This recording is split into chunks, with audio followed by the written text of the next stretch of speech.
Twelfth के exam शुरू होने वाले हैं और मैं हिंदी की कक्षा लूँगा। इसमें Hindi core A, Hindi core B और इलेक्टिव के छात्र छात्राओं को इसका लाभ मिलने वाला है। सबसे पहले तो ये जान लिया जाए, हिंदी जो विषय है हमारी मातृभाषा है और कई विद्यार्थियों को लगता है बहुत ही आसान विषय है। वास्तव में चूंकि ये अपनी मातृभाषा है, अपना विषय है, इसलिए लगता है कि बहुत ही आसान है ये, और आसान है भी, सोचना भी चाहिए। लेकिन लिखते वक्त ये ध्यान रखना होता है कि हम कितना शुद्ध शुद्ध लिखते हैं, कितना सही सही लिखते हैं, ये ध्यान रखना होता है। हम बहुत बढ़िया से पाठ की तैयारी कर लिए हैं, सभी विषयों, सभी कविताओं को, सभी कहानियों को, लघु कहानियों, लघु कथाओं को पढ़ा है, लेकिन उसको बार बार लिखे नहीं है, लिखने का अभ्यास नहीं किए हैं। लिखने का अभ्यास नहीं किए हैं तो लिखावट में त्रुटियां हो जाएंगी। अब मुझे विश्वास रहेगा कि मैंने तो एकदम सही सही लिखा है, मुझे पूरे मार्क्स मिलने वाले हैं, लेकिन लिखने में गलतियां हो गई है।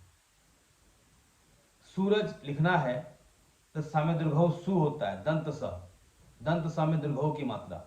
जिसने जल्दी जल्दी में हर्षौ की मात्रा लगा दिया तो उसके दिमाग में तो ये बात है कि मैंने सही लिखा है, और ये नहीं सोचा कि मात्रा की गलती मुझसे हो गई है। अगर गलती होगी तो आपका 1 नंबर कट जाएगा। इसलिए शुद्ध लिखना है, स्पष्ट लिखना है।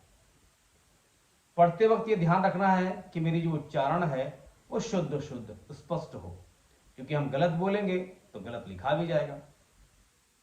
कई लोग ऐसे हैं जो चुपचाप अध्ययन करते हैं, बोल बोलकर पढ़ना चाहिए।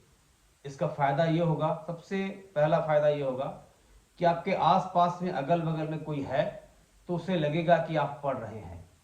इससे सकारात्मक प्रभाव आपके पास पड़ोस के लोगों को पड़ेगा, आपके भाई बहने पड़ेगा, या आपके गली में कोई लोग रहते हैं तो उनको लगेगा कि देखो ये बच्चा पढ़ रहा है, उसको लगेगा देखो ये कितना अच्छा घर है, यहाँ के बच्चे पढ़ रहे हैं। और इसका खास फायदा ये होगा कि हमारे दिमाग में बात जाकर बैठ जाएगी। लेकिन हमें शुद्ध, साफ साफ, स्पष्ट पढ़ना है। अब जब हम साफ साफ पढ़ेंगे, सही सही पढ़ेंगे, शुद्ध हमारा उच्चारण होगा, प्रोनाउंसिएशन होगा, तो हम सही लिखेंगे भी। अगर हम शादी को सादी कहते हैं तो अर्थ का अनर्थ हो जाता है। शादी तालव्य श है, लेकिन हम पढ़ रहे हैं सादी जो दंत स है, तो इस पे ध्यान रखना है। लिखते वक्त शादी को शादी कर देंगे तो शादी मतलब तो विवाह होता है, निकाह होता है, और शादी कर देंगे तो ये तो सफेद रंग वाला हो जाएगा, कुचाड़ा हो सकता है। ये खास बात है, इन सब बातों पर ध्यान देना बहुत जरूरी है। जिनके जो बात अधिकतर लिखते हैं, जो अधिक लिखते हैं, उनको शुद्ध लिखने के साथ साथ साफ साफ स्पष्ट लिखना है, सुंदर लिखना है। क्योंकि खास बात यह है, जो सुंदर होता है उसकी ओर लोगों की निगाह जाती है, लोग उसको देखना चाहते हैं।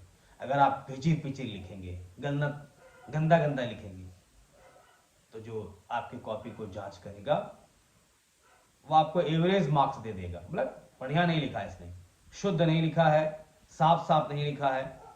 आपको लिखना है एकदम सोने वाले अक्षर में, चांदी वाले अक्षर में, या यूं कहें हीरे वाले अक्षर में, मतलब साफ स्पष्ट सुंदर आलेख, इसमें हमको लिखना है। यानी कि जिस तरह आप श्रृंगार करते हैं, काजल लगा लेते हैं, टिकली लगा लेते हैं, अगर बाल है तो गजरा लगा लेते हैं, अगर युवा लड़का है तो फेस वॉश कर लेता है, उसके बाद वो निकलता है मार्केट, तब उसे लोग निहारते हैं, देखते हैं। इसीलिए साफ, स्वच्छ, सुंदर हमारी लेखनी होनी चाहिए।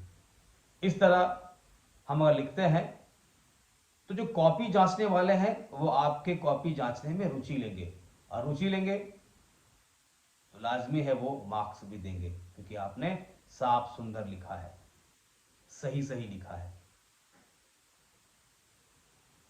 आज की जो कक्षा है मैं परीक्षा की तैयारी विषय पर रखा हूं, और हिंदी पढ़ते हैं तो हिंदी हम पढ़ें, जोर जोर से पढ़ें, लिखें, अधिक से अधिक लिखें।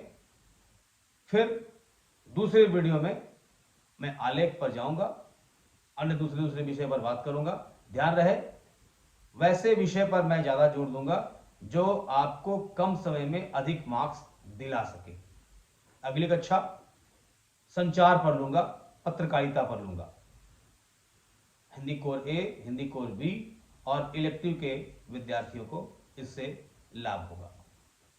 बेस्ट ऑफ लक सबको, परीक्षा बेहतरीन तरीके से तैयारी करें, इसकी शुभकामनाएं।